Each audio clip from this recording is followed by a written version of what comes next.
you say we've got world-class designers and knowledge in the country. Can you tell me about the design elements and how we as South Africans can make sure that these power plants are designed in a way that ensures safety for most South Africans, as we know that that is the biggest concern for a lot of citizens? Of course.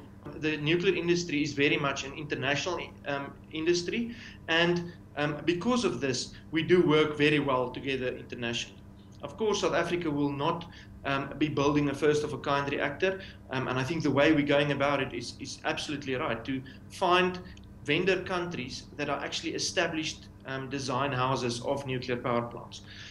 This, of course, means that a reactor that will be built in South Africa will already be licensed and operating somewhere else in the world, and be licensed by more than one country already.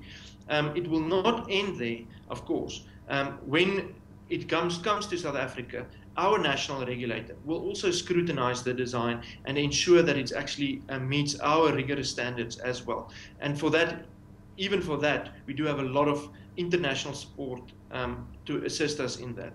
As I mentioned before, the International Atomic Energy Agency actually pulls all the countries, member countries of the UN together, and provides perfect and great guidance in terms of doing these things the best possible way.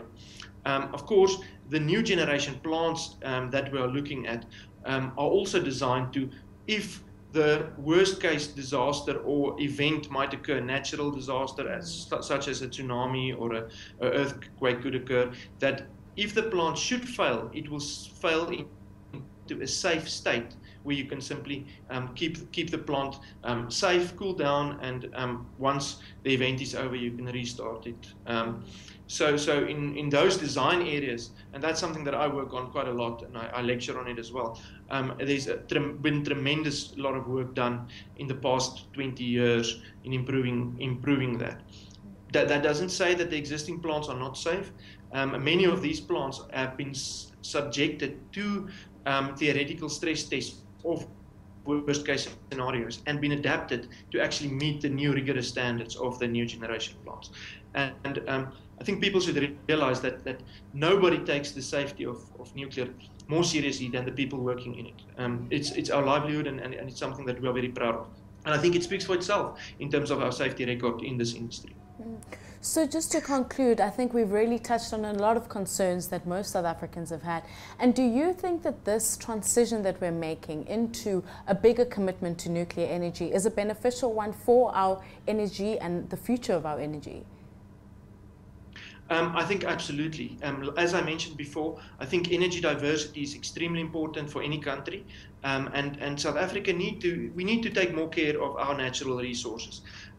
So we should use our coal, our oil, our gas reserves more sparingly, and use everything as efficiently as possible. And that's why I like the IRP 2010. It gives a good mix of renewables versus nuclear, with coal still being there, and it's something that we'll be relying on for a long time. I think for nuclear specifically, it will create an industry. It's not something that you just embark on and you finish when the plants are done.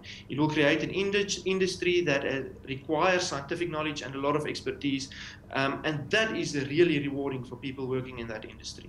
Of course, when we have a lot of abundant energy and electricity available, that will spin off into economic growth in terms of industry that can grow. Education is something that the nuclear industry can have a huge effect on in science and mathematics. It's the way that countries like South Korea and France has really pulled themselves up, and they've grown the economy utilizing this abundance of electricity. So I'm an absolute supporter of that. All right. Thank you so much, Dr. Sidious, for joining us today. I think we've learned a lot and also had a better understanding of what nuclear energy can do for our country. For more information, please comment on our newsfeed and let us know what you think about this nuclear energy plan.